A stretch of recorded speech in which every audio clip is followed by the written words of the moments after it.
মেরে মানে ইজা করে ফেলছে, কিন্তু আমরা বিচার পাইনি। কিন্তু এই বিচারটা আমরা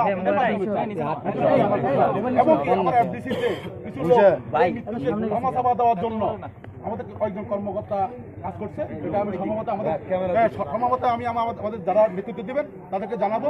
এবং আমি শুধু আমার এই কর্মচারী আবু বকর সিদ্দিকের বিচারটা চাই। ইনশাআল্লাহ সবাই ভালো থাকবে, বিচার হবে ইনশাআল্লাহ।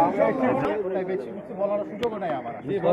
আমরা মাধ্যমে একটা চেপে বসা সরকারকে উৎখাত করেছি। এখানে কোনো রাজনৈতিক দল এককভাবে এই কাজটা করে না। এখানে একটা গণবিরোধী সরকার বিরোধী একটা মত। আপনি কথা কম 90% মানুষ এটাতে অংশগ্রহণ করেছে। তাদের সবাইকে শ্রদ্ধা জানাচ্ছি, সম্মান জানাচ্ছি। আমাদের চলচ্চিত্রের কিছু সমস্যা আছে। আমাদের চলচ্চিত্রের অনেক অভিনেতারা দীর্ঘদিন ধরে ব্ল্যাক লিস্টেড হয়ে আছে, অনেক পরিচালক প্রযোজক ব্ল্যাক লিস্টেড হয়ে আছে। আমি চলচ্চিত্র বানালে আমার ছবি ব্যান করে দেয় কোনো কারণ ছাড়া। আমার পরপর দুটো ছবি ব্যান করে দেওয়া হয়েছে সেন্সর বোর্ড থেকে। আমি 4 বছর ব্যান পরে সেই ছবিটা উত্তর করতে এখন রিলিজ করতে সাহস পাচ্ছি। ছবিগুলো অনেক আগে। যাই হোক, এই সমস্ত অনিয়ম, অত্যাচার, অন্যায়ের বিরুদ্ধে আমাদের একটা জয় এসছে। এই জয়টা প্রাথমিক। এই জয়টাকে আরো দীর্ঘস্থায়ী করতে, পাকাপোক্ত করতে গেলে আমাদেরকে আসলে মিলিতভাবে থাকতে হবে। আমি করেছি, তুমি করেছো, করো নাই, এইসব আলোচনার বাইরে গিয়ে আমাদের নিজস্ব দাবি, যারা দীর্ঘদিন ধরে বঞ্চিত ছিলাম তাদের পক্ষে কিছু কাজ করতে চাই। আমরা আগামী দিনে করব। ধন্যবাদ। এর আগে আমাদের এখানে জাতীয়তাবাদী চলচ্চিত্র পরিষদ ছিল এবং এই চলচ্চিত্র পরিষদের মাধ্যমে আমরা জিয়াউর রহমানের মৃত্যুবার্ষিকী পালন করি।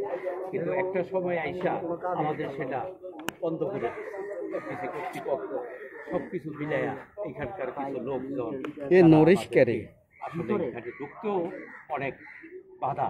সেই বাধার মধ্যেও আমাদের তো কিছুই করতে দেয় না। ইভেন মিলাদ, মসজিদে যে মিলাদ করাবো সেই মিলাদরাও পড়াইতে তার অনুমতি দেয়। অতএব আমাদের অনেক এবং এইখানে দেখেছি অনেককেই ছদ্মবেশে থাইকা তো লাভ নাই। কারণ হয়েছে কি, অনেককে আমরা দেখেছি কে কি করতেছে, কে কি করে, কে কার সঙ্গে কি করতেছে। এখন তো সবাই আমরা বিএনপি, তো যাই হোক সবাই আমরা বিএনপি। এই জন্য আমরা সবাইকে ধন্যবাদ জানাই যে আমরা সামনে যাতে সবাই মিলেমিশে এগোতে পারি এবং যারা মারা গেছে তাদের প্রতি আমার শ্রদ্ধা রইল। আজকে তাদের সেই আন্দোলনের ফসল তারা হয়তো তাদের আত্মা দেখতে পাচ্ছে, কিন্তু তারা দেখতে পাচ্ছে না। আমরা প্রথমেই তাদের জন্য দোয়া করি, আল্লাহ তাদের ব্যস্ত নসিব করুন এবং তাদের শোক সত্য পরিবারে এই শোক সহ্য করার তৌফিক দান করুন। আমিন। আমরা একটা শান্ত শৃঙ্খল দল, আমরা সবসময় শান্তির পক্ষে। আমাদের যে নেত্রী, তিনি মাদার অফ ডেমোক্রেসি আমাদের দেশের, এবং তারই সন্তান শহীদ প্রেসিডেন্ট জিয়াউর রহমানের তারেক সাহেব নিজেও বলেছেন আমরা শান্ত থাকবো, আমরা উচ্ছৃঙ্খল কিচ্ছু করব না। কারণ উচ্ছৃঙ্খল মানাই তাদেরই যাদেরকে দেশ থেকে বিতাড়িত করছে। এবং গণহত্যার দায়ে এই দল একদিন এদেশে নিষিদ্ধই হবে, এটা আপনারা মনে রাখবেন। এবং শুধু তাই নাই, আজকে এই যে আমাদের শহীদ প্রেসিডেন্ট বাংলাদেশে ফিল্মের জন্য কি না করছে।